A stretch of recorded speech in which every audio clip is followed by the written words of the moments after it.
Hey, it's them!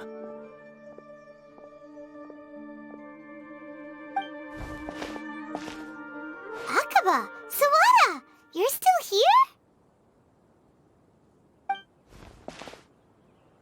Indeed we are. If you have a moment, we'd love for you to join us once more. We have time. What do you want to talk to us about? It's the same topic we discussed last time. Obviously. Still looking for more info about Tatarasuna, huh? Should we join them? Unfortunately, we haven't made any real progress. Huh? Oh, of course.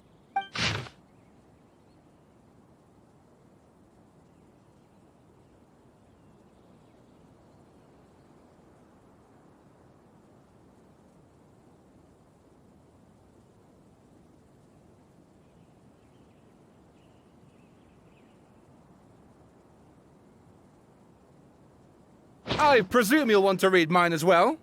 Here.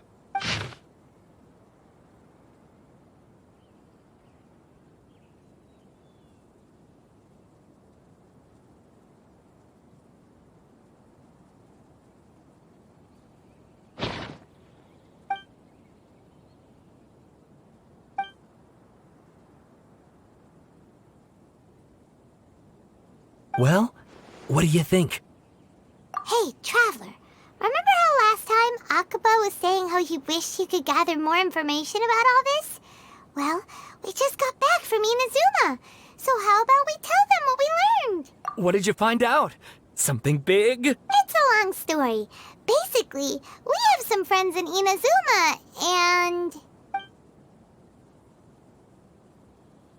Wow, so many new details. Thank you so much for sharing that with us. Well, well. So it all comes down to one man's desire for revenge. Huh. You heard this from a member of the Armanoma clan, you say? Then I guess it must be true. Ugh. So there's no ghost story here after all. This new information actually lends further credence to my hypothesis. Evidently, swordsmiths were seen as having an incredibly prestigious role in society those days, to the extent that harming them was conceived of, at least by the perpetrator, as a way of exacting revenge against those in power. Yes, okay, point taken, you were right. But that doesn't mean I can't carry on with my novel. And they're back at it. These guys are really into this. Oh, so sorry. Look at us, prattling on about our projects and ignoring you. Thank you so much for the information. You're welcome. See ya. Keep us in the loop if you find out anything else. Will do. Nahida, we're here! Traveler, Paimon, how have you been? Ugh, where to start? Paimon hasn't had a moment's rest this whole time. That night, we ended up chatting and chatting until suddenly the sun was up. And then she decided she wanted to go to Inazuma. The Balladeer? This sounds like some kind of code name. You look troubled. Is there something you need to tell me?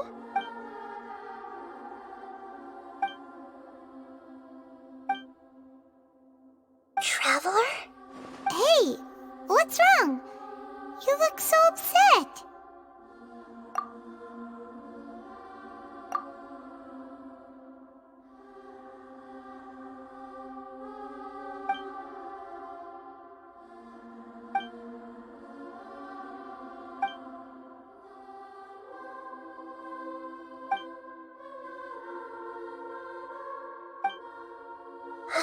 That's quite a story. So, this puppet known as the Balladeer erased himself from Irminsul, hoping that he could change the past. But how was he even able to do that? As the Traveler said, he very nearly became Sumeru's deity. Admittedly, I remember it a little differently. I don't recall finding anyone inside the machine after we defeated it. Nevertheless, it does make sense. If someone were to successfully erase themselves from Irminsul, the world would change to reflect the new reality. So, you believe this person really existed, and we we just don't remember him because... well, because he literally changed the world? Yes. Theoretically speaking, it is possible to do this. But I'm struggling to imagine the kind of person who would dare go through with it. The Traveler comes from a world beyond Teyvat. That's why there's no information about her in Irminsul. And it also explains why any changes to Irminsul wouldn't affect her. So if there's anyone in the world capable of retaining memories from a past that has been rewritten, it's you. It's quite incredible when you think about it. Paimon's having a hard time understanding this balladeer guy's motivations. Why did he do it? I can only make inferences based on the information we've been given. As for what kind of person he was, only you remember that.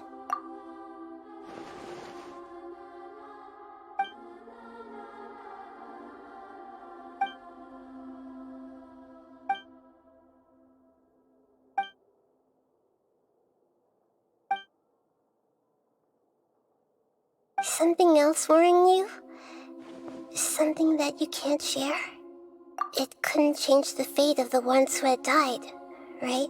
Once the balladeer realized he hadn't been betrayed after all, it must have completely changed his view of the people of Tatarasuna. Now he saw them as friends again. He couldn't keep hating humans after that.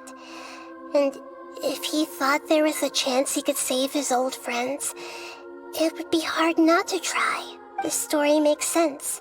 Every part of it. The balladeer tried to achieve godhood with the doctor's help.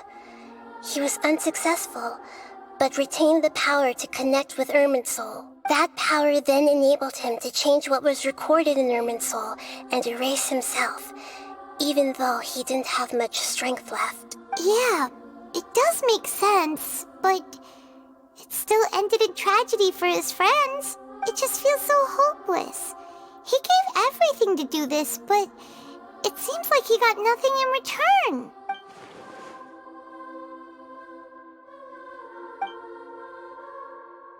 Please wait a moment. I want to check something. Found it. This should be the one.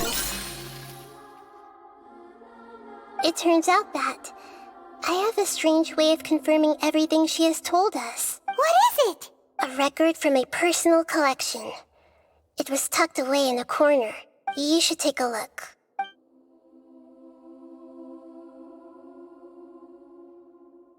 Is this a fairy tale? Who wrote it? I authored this record myself. Huh? You wrote a fairy tale that somehow has something to do with the balladeer? When combined with the Traveler's narrative, it's clear that this story is an allegory. Everything in it is a symbol for something else. Hold on.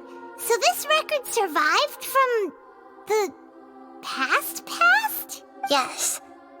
Any information about the balladeer or the kabuki mono in other records will have been changed.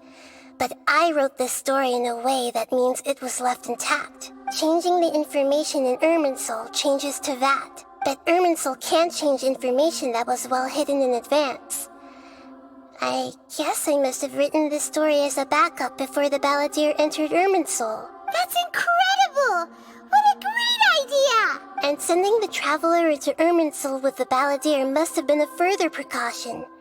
I knew she'd remember everything. This story is abstract enough that it still resonates with the present information recorded in Irminsul. But if we connect all the different pieces together, the true story that emerges is the one she told us. The now erased life of the balladeer.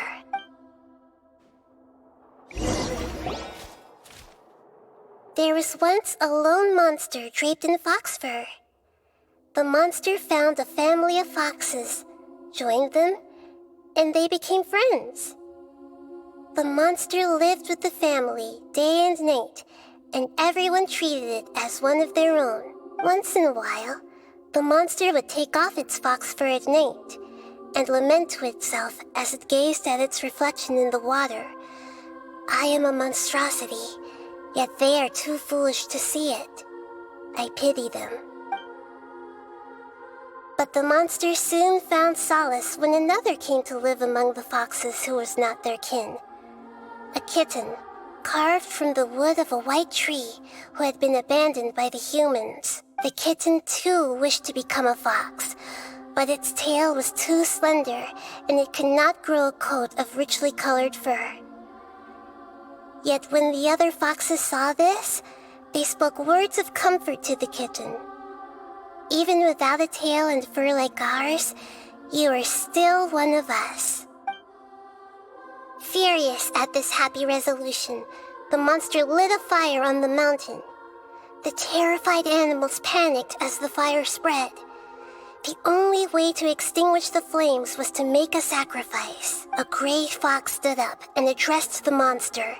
It said, "You are the cleverest among us. Surely you can help us find a way to solve this." The monster smiled, led the fox toward the fire, and murdered it. The gray fox's heart was turned into a beautiful drop of water, clear, spotless, and pure. The monster gave the heart of water to the kitten, telling him, "The foxes have decided. You are the one who must be sacrificed. Take this, quench the flames, and die for your fox kin." The fire was extinguished, but the kitten lived. It left that side of the mountain and found a little bird who had a broken wing. The two promised they would spend their whole lives together, but the little bird did not have long left to live. It passed away soon after. After burying the bird, the kitten left the mountain for good. Never again would it cherish a single creature nor a single blade of grass that stood on that mountain. The kitten spent the nights wandering aimlessly, gnashing its teeth at the moon. How it wished to swallow the moon and devour the moonlight. If the world could only return to darkness, then it would finally be peaceful and content. I will become the new moon, the answer to everything.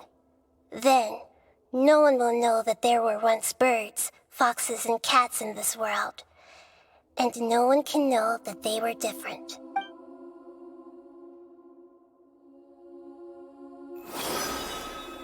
We solved it! I remember now. This is not just the Balladeer story. It is his very own memories. I made a backup so that it would be preserved no matter what happened. To become a god, he was experimented on and modified countless times. It was brutal torture, and the only reason he was able to survive is that he was a puppet. This memory was extracted from him by the scholars. Presumably, they kept it to have something to defend themselves with. Creating a deity was just the first step. Some of them wanted to be able to control it. That's why they backed up his memory for later use. I buried it deep inside one of my own dreams, and then hid it inside an allegorical story so that it wouldn't be altered. It's hard to believe that this person really existed, let alone that he tried to get rid of us on more than one occasion. Paimon has no memory of him at all. He completely vanished like a puff of smoke. The Balladeer agreed to help me look for information about the Descenders, and although he was unsuccessful, he still helped you.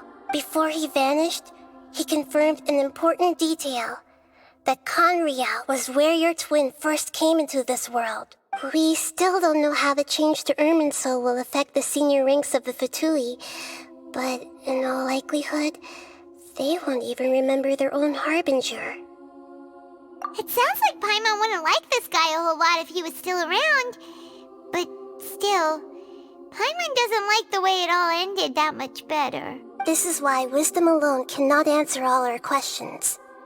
We look, we see, and we comprehend, but the question still troubles us. So the answer is not everything.